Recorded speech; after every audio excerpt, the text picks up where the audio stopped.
Okay, good morning, friends.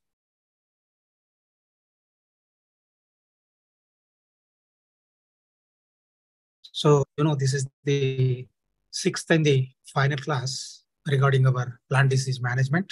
So far we discussed about various plant diseases, that is fungal diseases, bacterial diseases, viral diseases, and diseases caused by various pests, etc. We discussed it. And in the second part, we discussed about the methods of their control. So methods of the control include what we call various principles are there. And in that, methods of control include, first one is the prevention, of course. Then, of course, cultural, that is, the control measures can be divided into two, that is, preventive measures and the curative measures.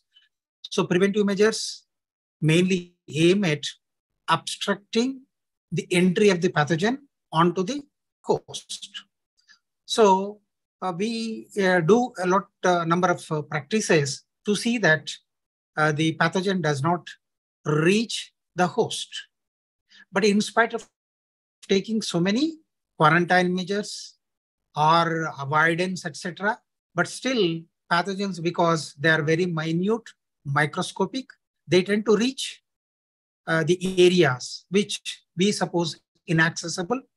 They come and they make an attempt to infect our important crop plants. So we have seen when the pathogen comes and attacks, then of course we should go for what we call curative measures. So preventive measures, then if they fail, then you go for curative measures. So of course we have seen a number of measures we have seen wherein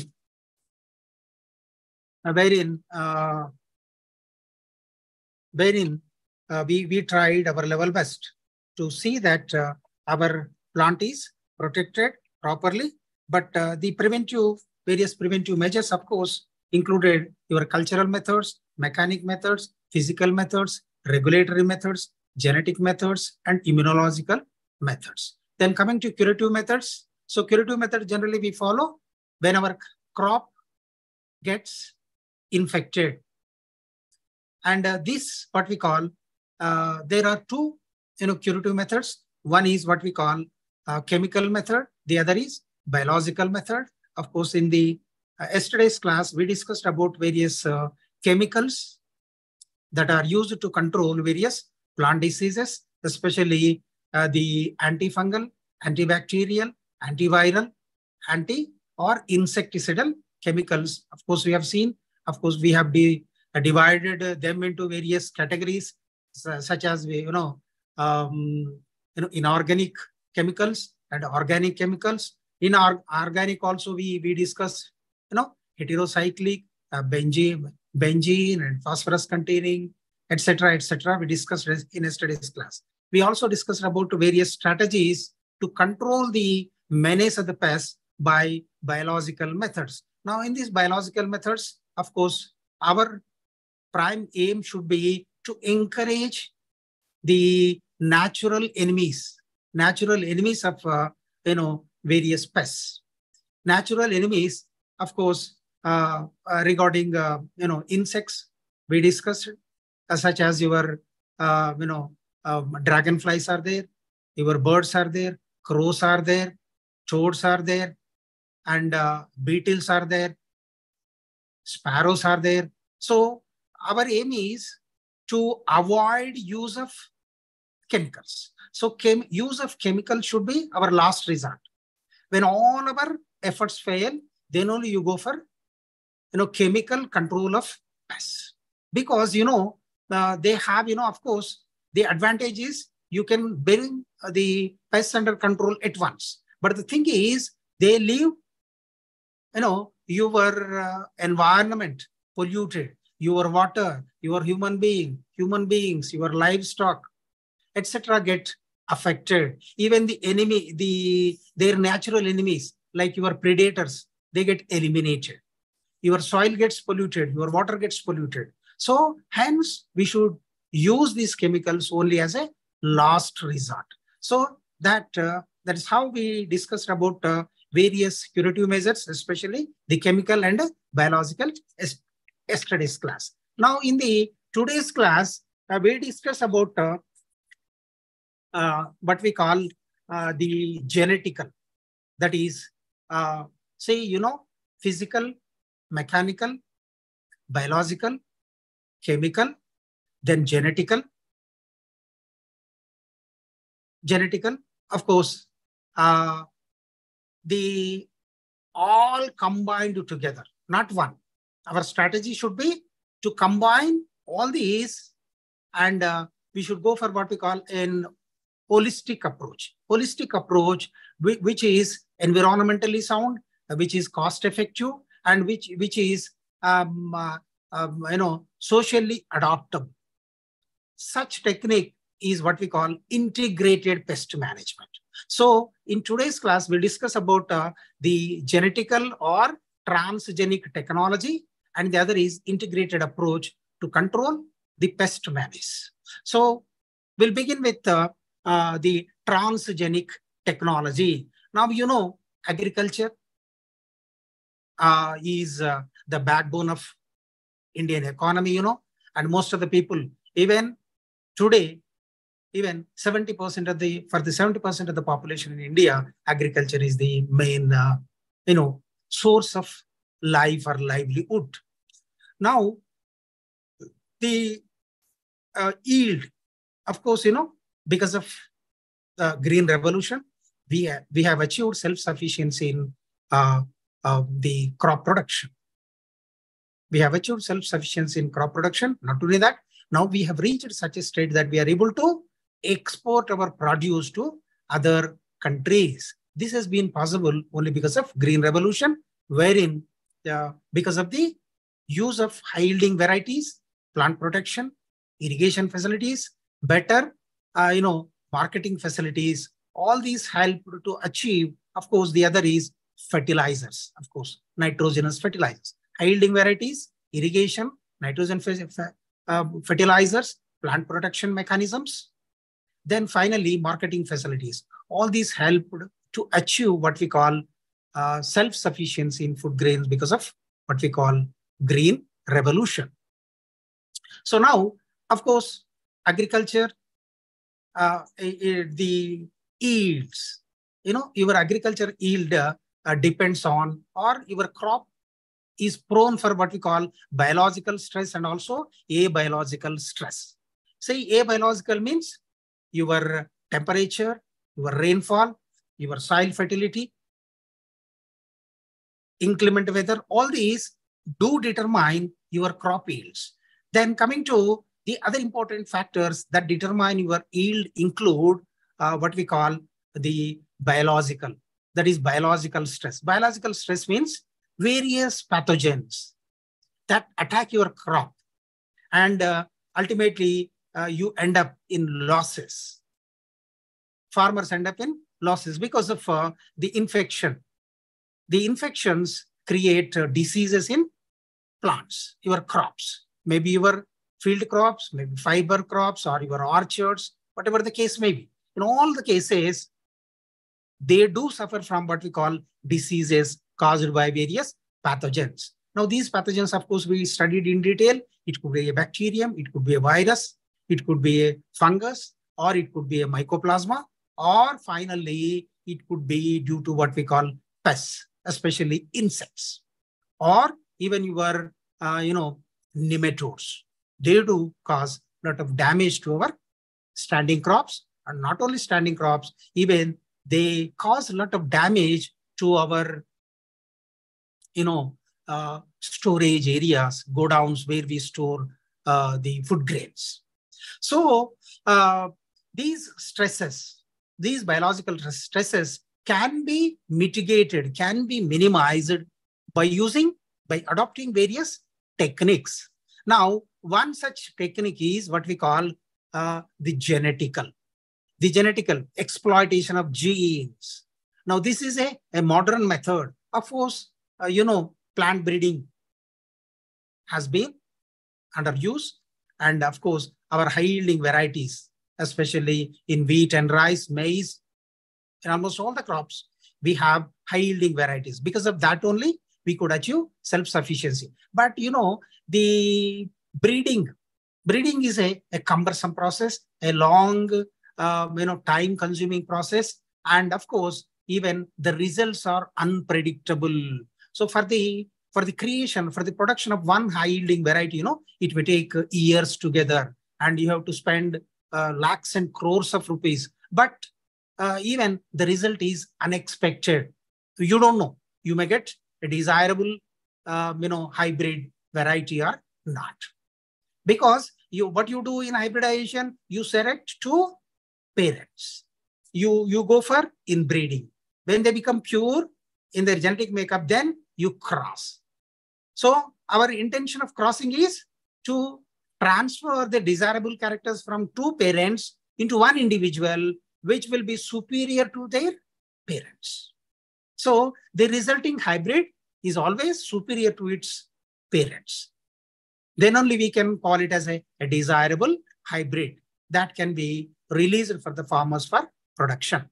So here, when you are crossing, no plant has all desirable characters. So when you are crossing, not only desirable, but even undesirable characters do enter. But the novel technology, what we call rDNA technology or recombinant DNA technology, wherein you select a fragment of the DNA, that fragment, what we call a gene of your importance, you segregate, you separate that, and you introduce into a crop. That gene has novel features, that is desirable traits or desirable characters. So once you succeed in transferring a desirable gene into a given plant, that resulting plant is known as a genetically modified plant, a genetically engineered plant, or a transgenic plant.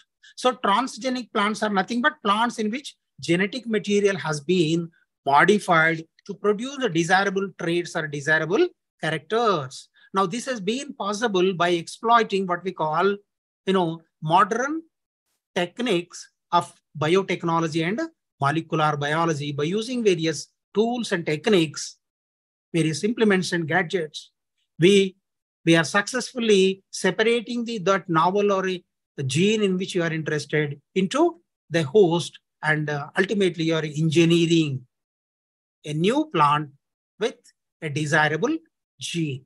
So such plants having this genetic material modified or having a desirable gene in it, which has been introduced from other plant, So hence it is called a transgenic.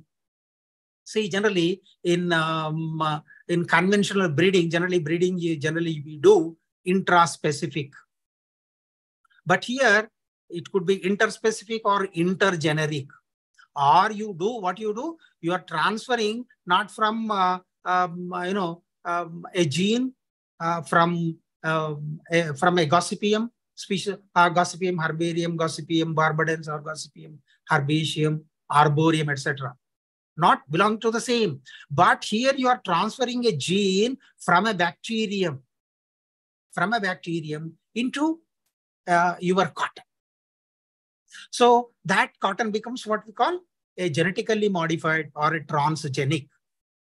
And once whatever the gene you transferred, it gets incorporated into the genome of the host, and it expresses itself, or it gets inherited from generation to generation. So that way, here what we do is, our aim is to check or to protect our crops from onslaught, from the infection of a virus, a bacterium, a fungus, or a pest or an insect.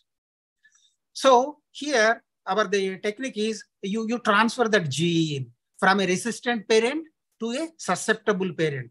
So when you transfer that, even the susceptible parent becomes a resistant parent, and it is in a position to face the onslaught of the pathogen. Okay, so now here transgenic crops offer many benefits, such as they increase your yield and they check the menace of what we call pathogens, bacteria, fungus, or your insects or your weeds, what we call herbs, and also your biotic stress, such as viral, fungal, bacterial, or damage from insects, and also what we call abiotic stress. Now, even we have, even genes have been introduced into certain crops to face the onslaught of the inclement weather, that is high heat or low heat, high cold, drought, or etc., etc. Now, even by using these, um, we have raised the ability of the produce which can face, or its storage, its shelf life can be enhanced, or post-harvest losses can also be enhanced. And even now we have what we call, golden rice, you might heard about. So increase in nutritional quality is also possible by using this, biotechnology and molecular biology techniques, transferring the novel genes into a desirable parent. So that is how the resistance to the virus, bacteria, fungus, etc. can be made. And these transgenic plants, they are eco-friendly, and your dependence on chemical control, use of, nowadays, unscrupulously, we are using so many chemicals. Thereby, you are spoiling your own environment. The residues are there, even in the produce you take. The fruits you take or the vegetables you take, they're all contaminated with residues of pesticides. So, however, here a good number of examples are there. Now, the scientists have succeeded in developing resistant varieties for viruses. Virus-resistant varieties or virus-resistant strains have been produced.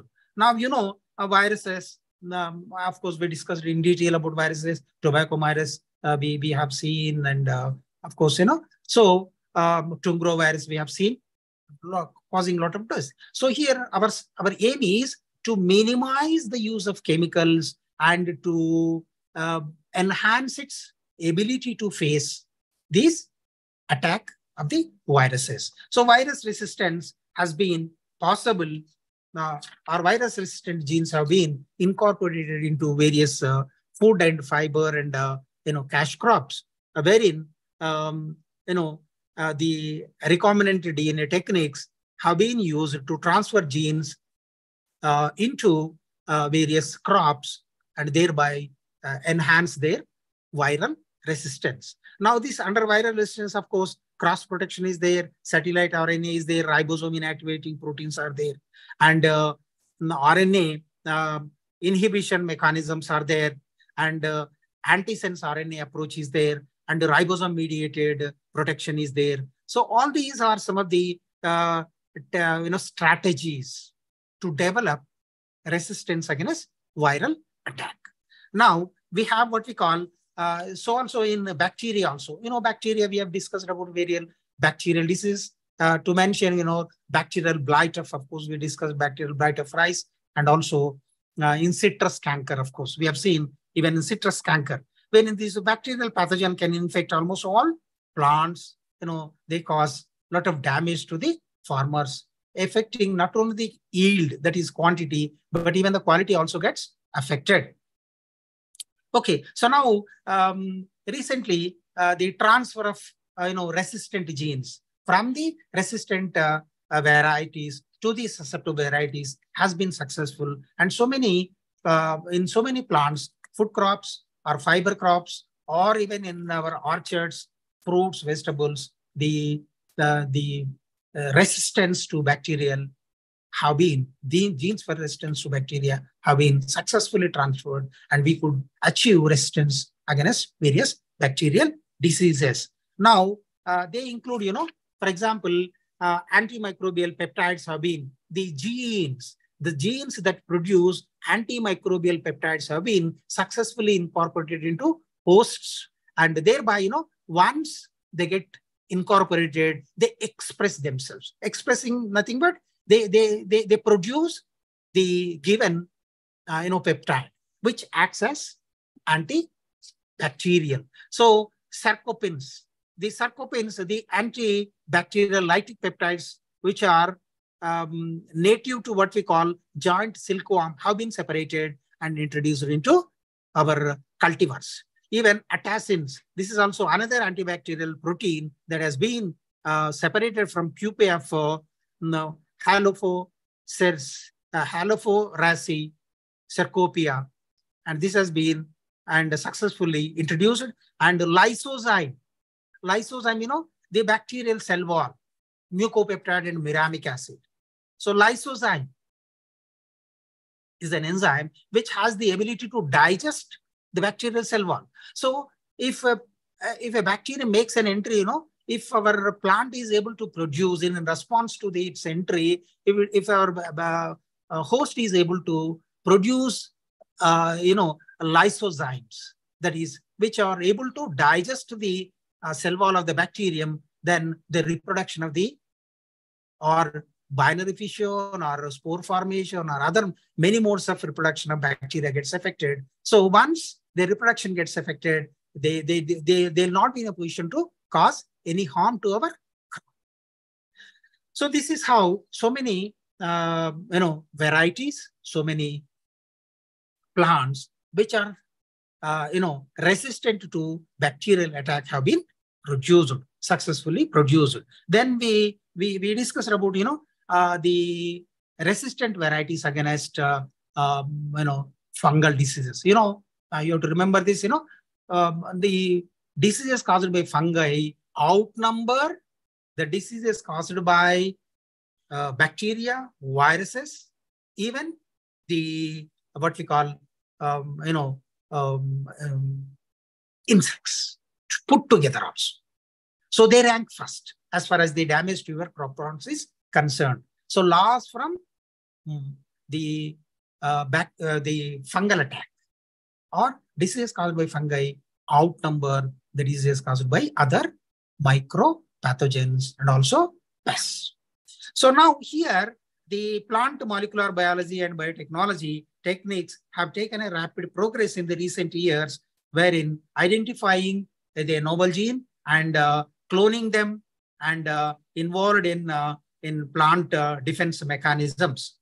And so many antifungal proteins have been identified. So many antifungal peptides have been identified, and they have been successfully those genes responsible for producing these antifungal proteins, antifungal activities, or fungal enzyme impairing proteins have been produced, and now we are able to produce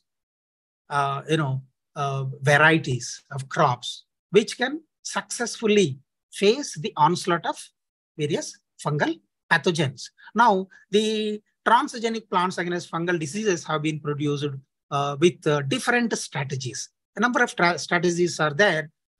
One is by structural genes, of course, neutralizing fungal toxins, of course, exploitation of antifungal genes from non-plant resources to our plant resources have been successfully transferred. So here, the manipulation of disease-resistant genes from the resistant plant to from a resistant source to a susceptible source has been successfully transferred, and activation of phytoalexins. So phytoalexins are which are low molecular weight proteins, and they are produced in the host when a pathogen makes an entry. So these secondary metabolites are in a position to give a befitting reply to the pathogen and check their spread. And also what we call polygalactourase inhibiting proteins are also the gene responsible for this also has been identified and has been successfully introduced. And even pathogens related to proteins, that is low molecular weight proteins, are also successfully introduced into various hosts thereby. So for all these, by all these strategies, we have produced varieties which can successfully tackle the infection of fungal attack. Then, of course, so after viral, bacterial, then fungal, then we move to what we call, transgenic plants developed with improved resistance against what we call pests. Pests, pests means, of course, your insects. So here, the insect pests contribute a significant reduction in the crop yield across the world, around the world. The loss by insects, not only with their infection or eating your leaves, flowers, or fruits, both the adults in terms of sucking, sapsuckers, aphids, but also their young ones, the larvae, bollworms, etc. They make an entry into the fruit, the capsule, and eat everything. Thereby, farmers suffer great losses. So now here, the scientists successfully introduced the genes which are inimical to the adults and also larvae of various insects. Now here, I was telling you, the insects not only cause loss by eating away various plant parts, but also they act as transmitters of various diseases. They transmit various various viral diseases, also Tungro virus, for example, Nephthetics virescens. This transfers the Tungro virus. So a number of viral and bacterial pathogens are transmitted by these insects, which we call as vectors, that transmit various pathogens from the infected or from the diseased plants to the healthy plants. So this is how twofold they cause loss, and also they transmit various disease-causing pathogens, micropathogens, and microorganisms from one field or from one plant to other plant, or from one field to the other field. Thereby, farmers are put to great loss. So here you will see great loss as far as the yield is concerned. So now the input costs have gone up, but the yield, farmers are suffering from low yields, and even the degeneration in quality also there. And because of this, farmers are put to great losses. So here, this transgenic plants with insects, against insects have been successfully done. And we will discuss one example in detail about this, because this is very, very important for you in examination point of view. That is what we call this transfer of a gene which is able to produce a protein which is inimical, which is poisonous for the insect. What we do in chemical control, you spray various chemicals. Now these chemicals, they attract the attention of the insects.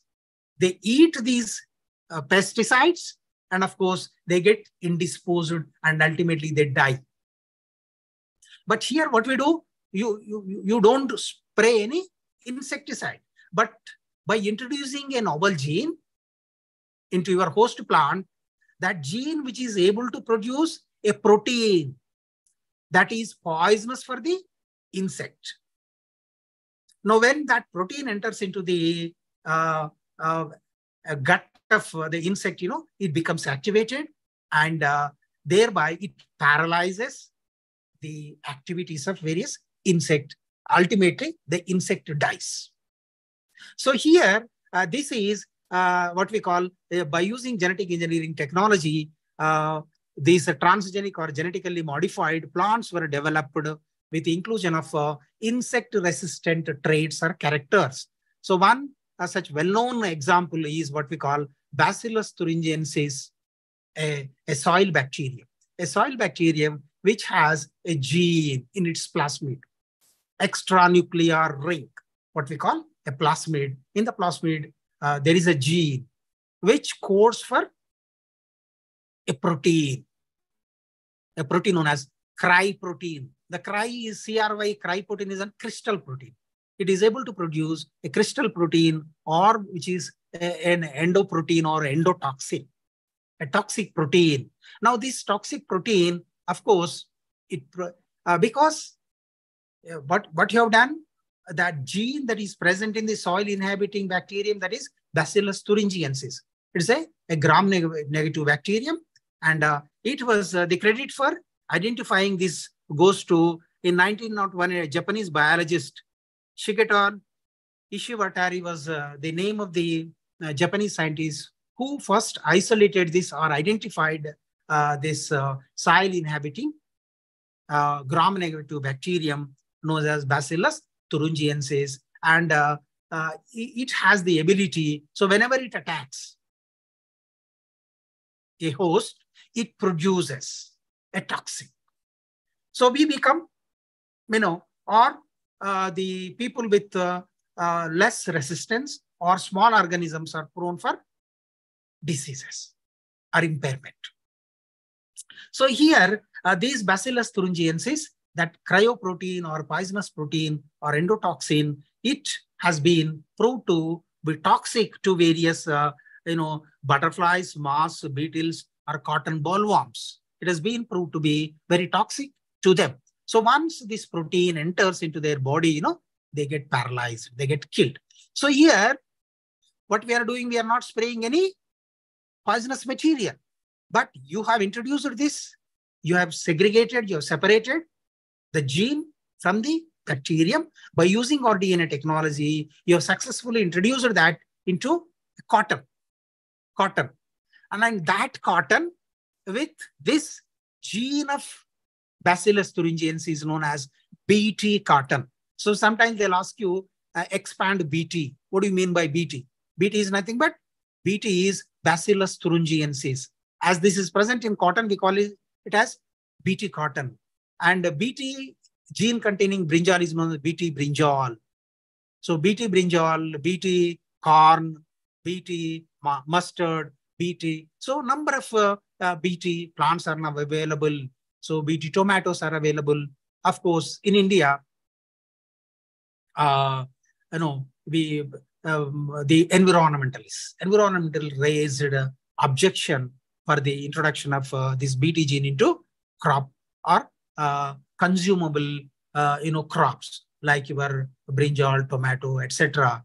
They raised an objection and it went to Supreme Court, and Supreme Court has imposed a moratorium till 2019 for 10 years or so. Still, it is under active consideration, and generally plant breeders are stressing for the release of these BT, crops for their growth, so that your dependence on chemical fertilizers diminishes, and thereby you protect your environment, and even the BT containing, their produce will be more, yields will be more, and input cost gets reduced, and your output gets enhanced. So here, the BT plants, here what we do is the BT gene that is present in the plasmid is separated, and by using various techniques, these techniques of molecular biology and biotechnology, they are used, they are separated, and they are introduced into our crop plants, and then it becomes what we call a BT. So now here, the mode of action of BT, here mode of action is, because you have successfully introduced that BT gene into your cotton, that cotton becomes BT cotton. Now that BT gene expresses itself. That means it is present throughout in almost all the cells. So all the cells, that is, for example, your root cells, your stem cells, your leaves, your flowers, your fruits, everything has this gene. Now, it expresses, it produces what we call a protein known as crystal protein. So when the moth or when the young one or the caterpillar comes and feeds, or when the aphid feeds, it sucks sap. So now when that enters into the gut of this, the gut pH in the gut, which is alkaline. This alkaline pH, the protoxin, that cryoprotein is that enters into the gut is in an inactivated form, protoxin. Now with the digestive enzymes that are present in the gut of the insect and its alkaline pH it dissolves the outer coating, and then the protoxin becomes the potential toxin. Now this crystal protein enters into the epithelial cells of the gut, and it, under its influence, the larva does enhanced respiration, and this ATPase becomes very active. So a lot of energy is lost.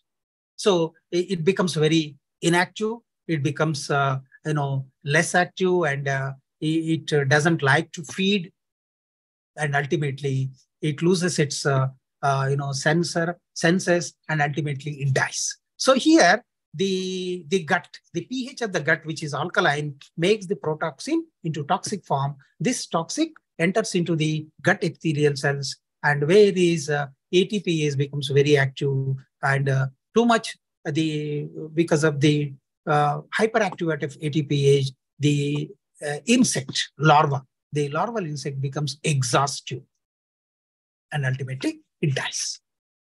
So this is about BT. Of course, I told you BT cotton is there, BT brinjal is there, and the advantage of them is, because I told you, your environment is protected, your input cost is protected, your livestock is protected, your water, your human health is protected, and even the farmers generally go doing sprays, even they get indisposed. So that is how, by using this BT technology, our dependence on the chemical fertilizers or chemical pesticides, of course, chemical pesticides fallen drastically, and this is a good sign. This is the contribution of modern genetics. Then, of course, we move to what we call the last one, what is integrated pest management. The integrated pest management, whatever we have learned so far. So various control measures. We have seen, various control measures, the preventive measures and the curative measures we have seen. Preventive measures we have seen, and your sanitation measures we have seen, that is your agronomic practices we have seen. We have seen physical measures, we have seen mechanical measures, we have seen biological control measures. Of course, we have also discussed about the chemical control measures. So this is what we call a holistic approach. This is what we call a holistic approach. This is what we call IPM, is a holistic and eco-friendly approach for sustainable agriculture, focusing on managing the pests, such as your insects, your weeds, your disease-causing organisms, through a combination of control measures, such as your cultural, your physical, your biological, chemical, etc., so that your raising becomes cost-effective and economically sound and socially acceptable. This is the definition of what we call IPM. So IPM is a holistic, eco-friendly approach to control the various pests, that is various microbial attacks and insect attacks, through various methods of control, such as your cultural, your mechanical, physical, biological, genetical, and last one is your chemical. Of course, genetically, just now we read about, that is RDNA technology. So this, a combination, is what we call integrated pest management. You are managing the pests in an integrated, in a holistic approach, not one.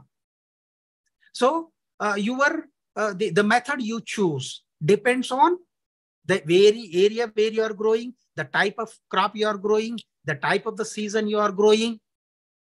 So it differs from area to area.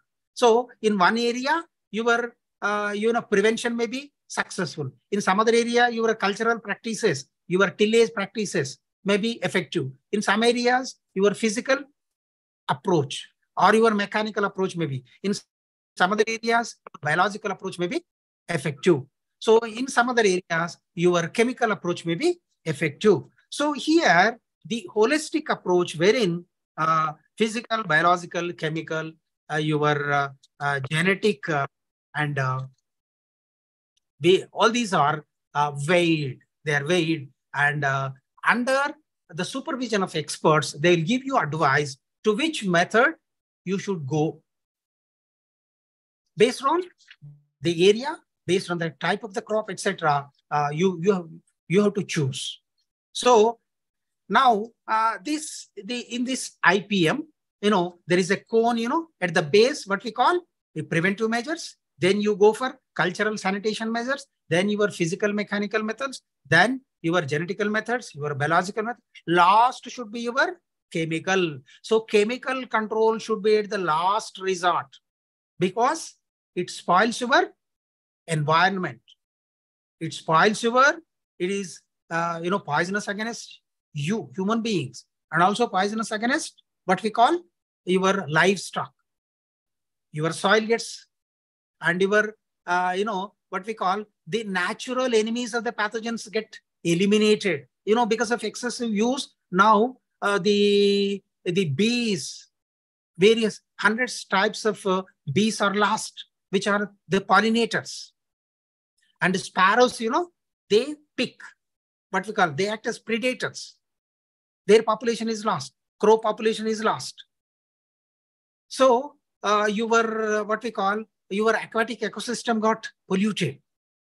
Your soil, many soil microbia, especially the nitrogen fixing bacteria, their population is getting diminished because of overuse of chemicals.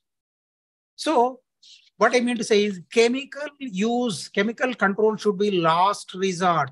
You try, first of all, preventive measures, then you go for cultural, sanitation, physical, mechanical, then biological, genetical. The last should be your, what we call, chemical control. So in this IPM differs, the IPM does not aim at eliminating the pathogens. It stresses on keeping the population of the pathogen at an economical threshold. So it should be below economical threshold. It should be there. But as far as it is not damaging to the notable level, then you ignore them. So our aim should not be eliminating, completely removing them from the globe. You check their population, checking their population, checking their feeding habits. You discourage them from feeding. You check their proliferation, that is reproduction. You check their dispersal or transmission of disease. That should be our motto. And here you should try. So you don't depend on only one method. Don't depend on one method. See, people use, same chemical. They go on spraying the same. But in due course, the pathogen may develop what we call resistance. Now, even, if you go on taking antibiotics, they do not work. Your system develops what antibiotic, that pathogen develops antibiotic resistance that will not be in a position to kill it. So to avoid that, go for change. Instead of repeating the same medicine, instead of spraying the same insecticide, you go for alternate ones, like our crop rotation. So instead of growing the same crop, it is prone for disease. So our aim should be crop rotation. Change the timing of sowing, change the density of sowing, See that, it is not flooded always. See that light penetrates. There is an aeration. And check, harvest them at a correct time. And your produce should be exposed to sun. And your storage should be sanitized. So if you take all these measures, you can store, you can protect your crop, standing crop, and also your produce. Okay, so now the objectives. The objectives of integrated pest management include, below. So the aim should be to see that the pest is below the economical injury level. So elimination is not our aim. Though, so you have to do, already I told you, prevent them from feeding, prevent them from multiplication, and prevent them from their dispersal. So use eco-friendly methods so that your environment, your air, your water, your wildlife, your domesticated life gets saved. So apply, control measures only when it is needed. Only when it is needed, and go for a component of, which is suitable, and see that the crop production becomes, or agriculture remains a continuous, a sustainable activity. So here, the principles of, integrated management, there are 3 or 4 important principles are there. The first, first and the foremost is our approach should be very effective, affordable, and it should be economically sound. It should be economically sound. It should be effective. That is, our method should be effective, means it should be in a position to control the pathogen below the economically threshold level, and it should be affordable. That its cost should be affordable. It should not be over expensive. And it should be economically eco-friendly, sound and eco-friendly. So now the various principles include what we call prevention. Of course, prevention is always better than cure. Prevention is always better than cure. Here, what we do, you see that the pathogen is kept at low population. So then you encourage the population of their enemies, natural enemies, like your dragonflies, beetles, spiders, your bees, sparrows, crows, etc. They are to be encouraged. The natural enemies. Then the first one is prevention. Of course, second one is what you call identification. In IPM, generally first is prevention. The second one is second strategy should be identification. Identification is you identify the pathogen, you identify the reason. So without identification, beating around the bush. So that's why if you go to a doctor, nowadays they'll ask you to get various tests done. They'll identify the correct reason. Then they'll give you the correct medicine. So identification of the cause or causative organism is very, very important. Right, diagnosis helps you to minimize wastage of time and money. So that is what we call identification. So then what we call monitoring. So here monitoring means this requires some knowledge. So you closely monitor how the population of the pests is increasing, at what rate they are increasing, at what time they are feeding, what is their lifestyle, what is their life cycle, at which stage of their life cycle they are there, whether they are in egg stage or larva stage or pupal stage or adult stage. So each one, the crop damage depends on the stage of its life cycle. So you monitor them.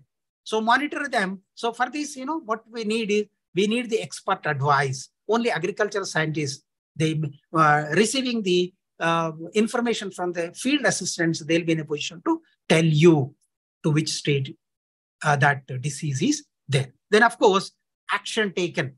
Then you go for what is action taken. Here action taken means which strategy you should adopt. That is your cultural, physical, mechanical, biological, or genetical, or last one, your what we call chemical. Which method you should go for?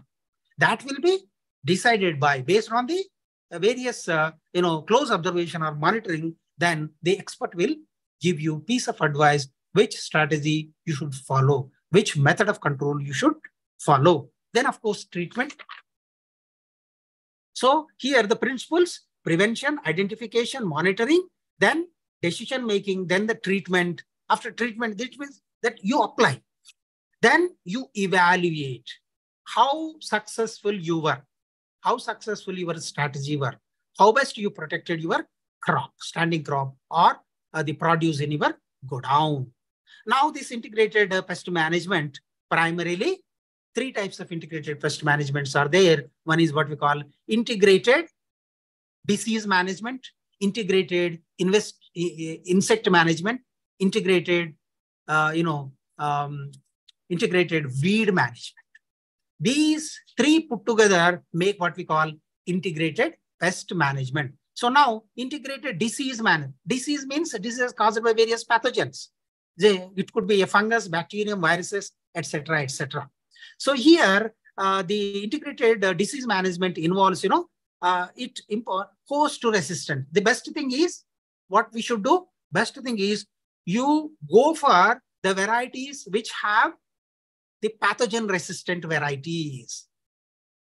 Go for the pathogen resistant varieties. Then you go for biological control. So encourage the population of their natural enemies. Then third thing should be, you should go for what we cultural control. Cultural control wherein various agronomic practices, your tilling, your time of sowing, the density of sowing, the time of harvest, storage, etc., etc. These are all, your cultural control. Then last one should be, in all the cases, try all measures. Last one should be your chemical control. When all other, strategies fail, then you go for chemical control. Now the chemical control, this, of course, when your crop suffers from disease, from the beginning itself, then of course, the other ones may not work.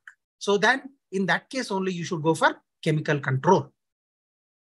Then of course, the second one is integrated insect management. Of course, I told you insects not only cause a lot of loss to the crop, they attack, but also they act as transmitter of various, viral and, fungal, even bacterial disease. They act as vectors. So here, we should not depend only on a single management, single method of control. You try various one, and based on the principles of prevention, identification, monitoring, then you go for what we call the correct decision making and the treatment. The treatment is which method you follow, which method you adopt to check the population, to keep the pathogen below your threshold level.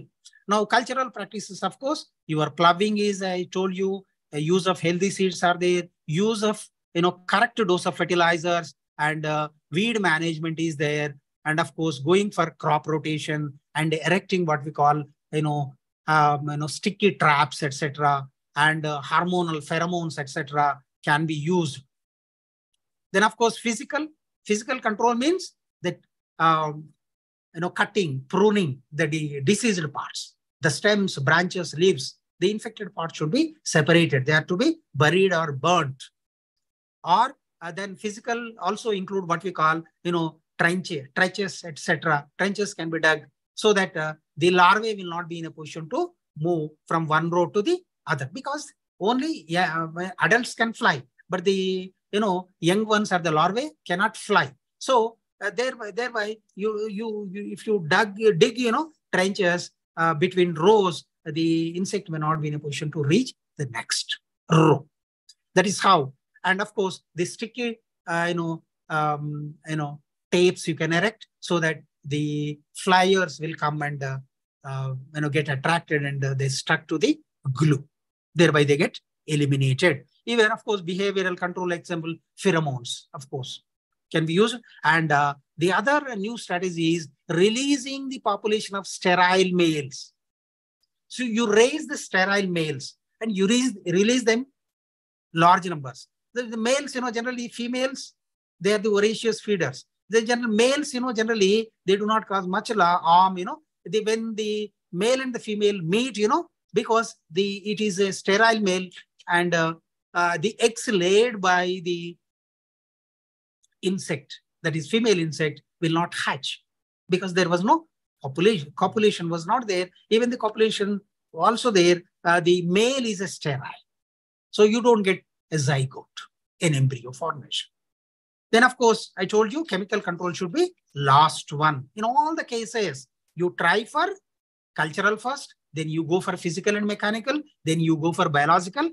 If all measures fail, then your ultimate should be what we call chemical control. Then integrated, weed management. Of course, weeds also cause a lot of loss. Generally to check weeds, what you use, the chemicals you use is what we call weedicides or herbicides. But of course, nowadays, because of the labor problem, farmers are spraying the herbicides too much. Too much herbicidal spraying is going on, putting a great loss to the farmers. So here, you see that your field is sanitized. The alternate hose that are there on the hedges should be removed from time to time, and you go for intercultivation, etc. By doing all these things, roguing, etc., you can check your field. So now, this is about 3 integrated, methods of control. That is integrated pest disease control, integrated insect control, and integrated what we call the last one is weed control. These 3, that is integrated pest management, includes integrated disease management, integrated insect management, and integrated weed management.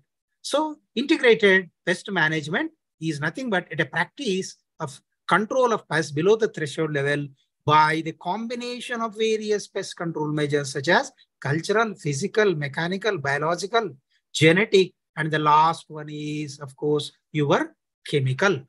Then, of course, now what are the advantages of IPM? Now, the IPM is being used in agriculture, in horticulture, forest, and also in human habitations successfully, wherein you employ various control measures. Not one, you don't rely on only one method of control.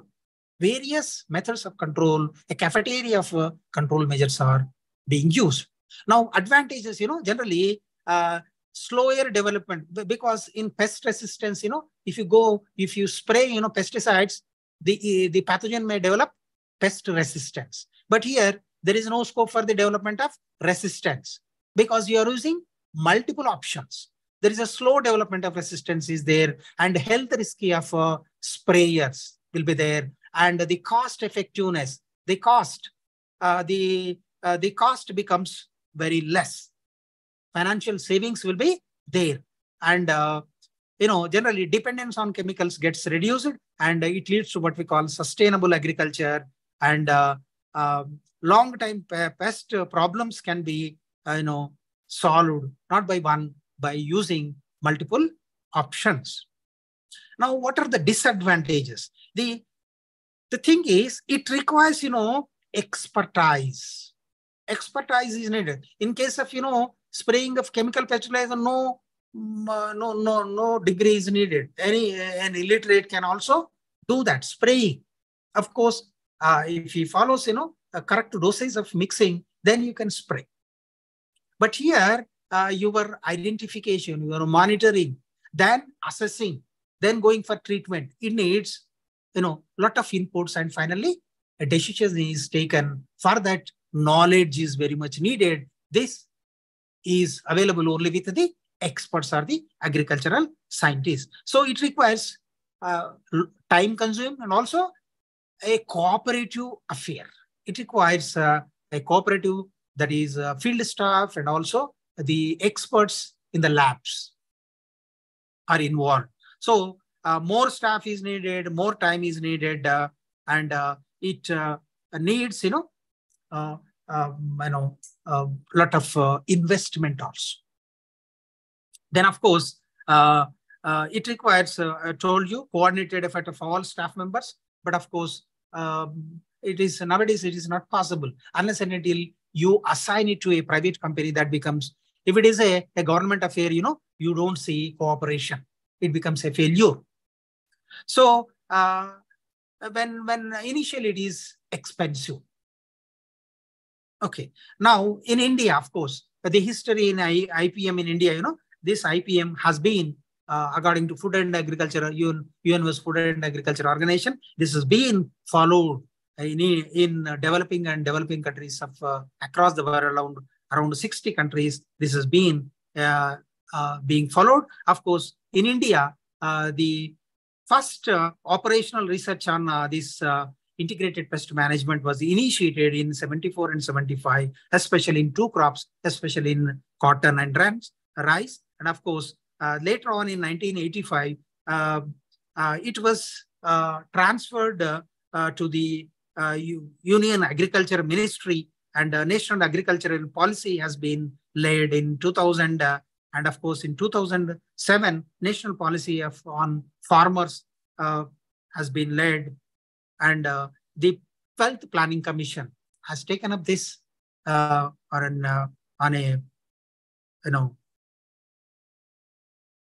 an important task, and harmful, because addressing the harmful impacts of the chemicals on the human beings, livestock, and in the environment. To check this, now even the Planning Commission and the Ministry of Agriculture, Union Government of India is very, very active in implementing this IPM.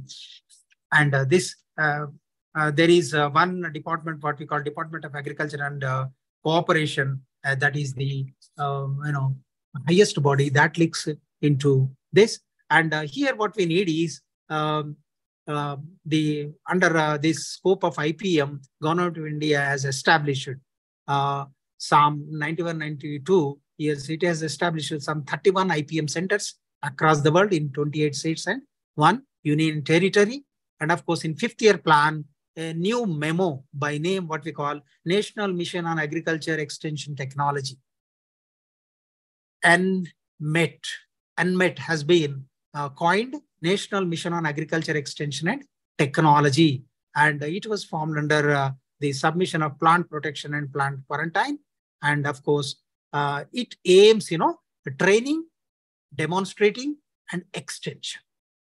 It concentrates on training, giving training to the farmers, giving training to the field staff, then conducting various demonstrations, and then extension. Extension means whatever the research that has been done in the laboratory, in the agriculture universities, it has to be, ultimately, it has to be transferred to the land, lab to land.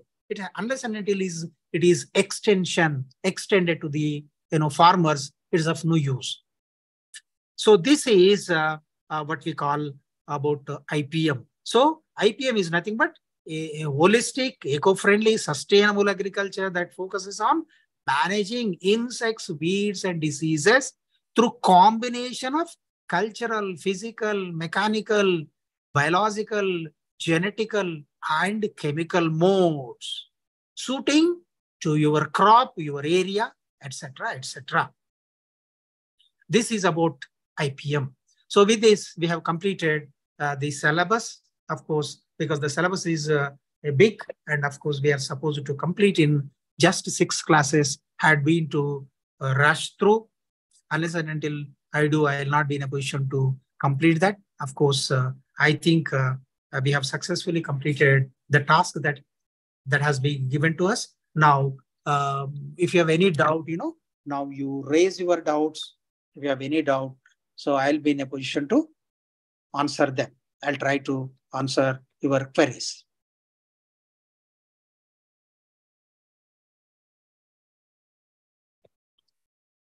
If you don't have any doubt, then wishing you all the best, because this paper, this is an elective paper. Of course, if you read at least the summary parts of each and every chapter with little bit concentration, I hope you will successfully get through the examination.